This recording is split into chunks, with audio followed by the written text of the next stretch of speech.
After winning his sixth title in 1998, Michael Jordan wasn't ready to walk away, but Jerry Krause was. The Bulls GM forced out Phil Jackson and made it clear the dynasty was over, and left MJ with the choice: return under a new regime or walk away. And Jordan walked. Not because he was done, but because he was done playing for Krause. Jordan still had something to prove, not to the league, but to Krause himself. So he made a call to Phil Jackson. Together, they joined the New York Knicks, aiming to prove the dynasty was never about the GM. It was always about the players and Phil. This wasn't just about another ring. It was about legacy and reminding the world who built the dynasty. Jordan had 3 goals. Number 1, prove Krause wrong and win a championship without the Bulls. 2, chase down Kareem's scoring record. And 3, win the 1999 MVP. So let's rewind the clock. It's 1999 and MJ signs with the Knicks. With MJ coming to New York, the Knicks go all in. Latrell Sprewell, he never joins the team. Instead, he finds himself in Minnesota a few years earlier than in real life, joining forces with a young Kevin Garnett and giving the Timberwolves a serious playoff punch much earlier. And the Charles Oakley-Marcus Camby trade? That never happens. Jordan wants Oakley to stay, as Oakley is one of MJ's best friends. In hindsight though, maybe it wasn't the smartest basketball decision, but when MJ talks, you don't question it. With Jordan leading the Knicks, everything changes. They win 6 more games, going from 27-23 to 33-17, tying with the Heat, Magic and Pacers for the top record in the East. The Knicks end up with the 2 seed, and MJ, he completes his first mission.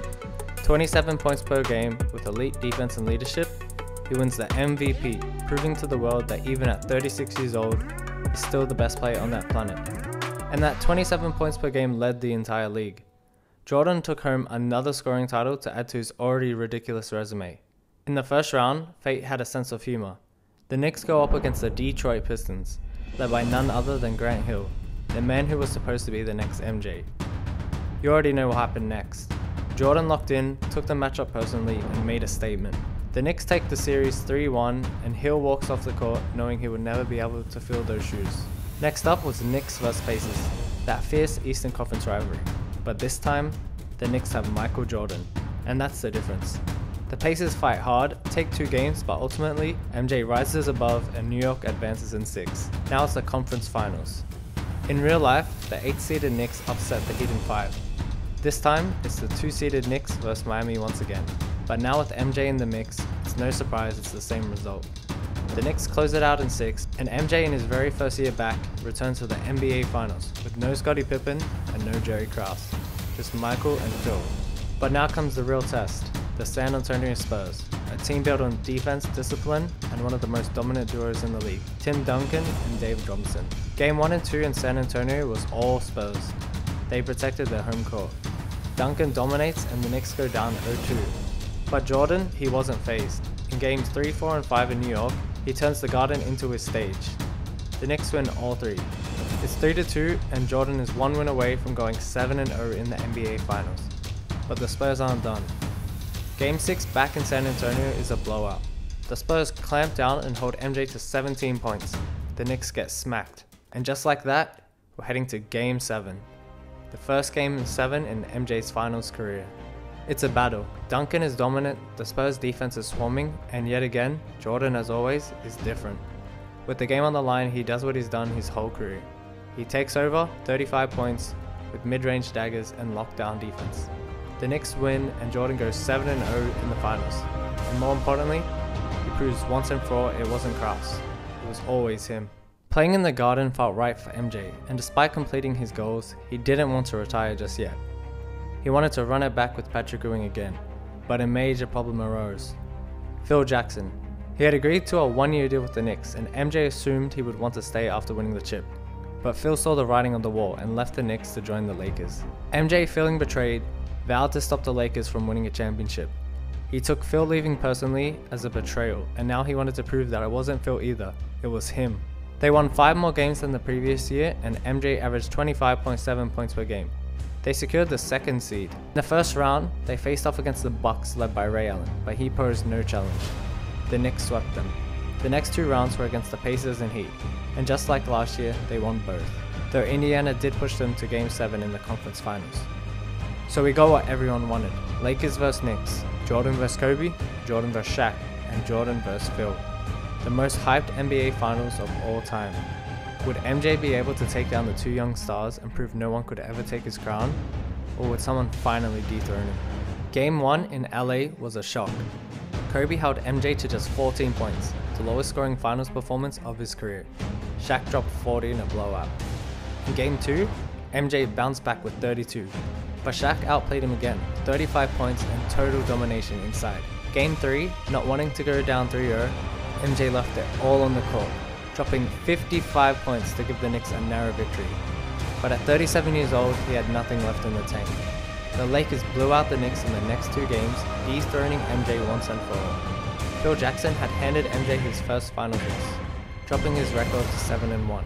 Kobe and Shaq had officially taken the crown, and for Phil, he now had his own dynasty. With MJ on New York, the lottery once again doesn't change, so heading into the 2000-2001 season, after coming off his first loss, MJ remained determined, but with an aging roster and Patrick Ewing clearly falling off, their shot at a title seemed far-fetched. MJ showed some signs of decline, averaging just 25 points per game, but the Knicks still managed to secure the second seed for the 3rd year in a row, after winning 53 games. In the first round, it was MJ versus the most improved player, Tracy McGrady. Neither could stop the other, as the team that proved to be an electric scorer, but the Knicks' deeper supporting cast made the difference as they advanced in 4 games. In the second round, the Knicks took out the Bucks in 6 games, and despite his age, MJ reminded everyone why he was still the GOAT, hitting clutch shots and rolling his team forward. With just the 76ers standing between him and a finals rematch with the Lakers, MJ seemed destined to return. But Allen Iverson had other plans. The Knicks had no answer for a prime Allen Iverson, and MJ, too old to guard him, was outvoted. Philly took the series in 6, ending MJ's final hopes. After the 2000-2001 season, the Knicks were in trouble. Their starting power forward, Larry Johnson, retired, and with no cap space to replace him, they had to start Kurt Thomas at the 4. Patrick Ewing, once their franchise cornerstone, was now a shell of himself, averaging just 7 rebounds per game and only playing 20 minutes per game. It was clear this roster was no longer capable of competing for a championship.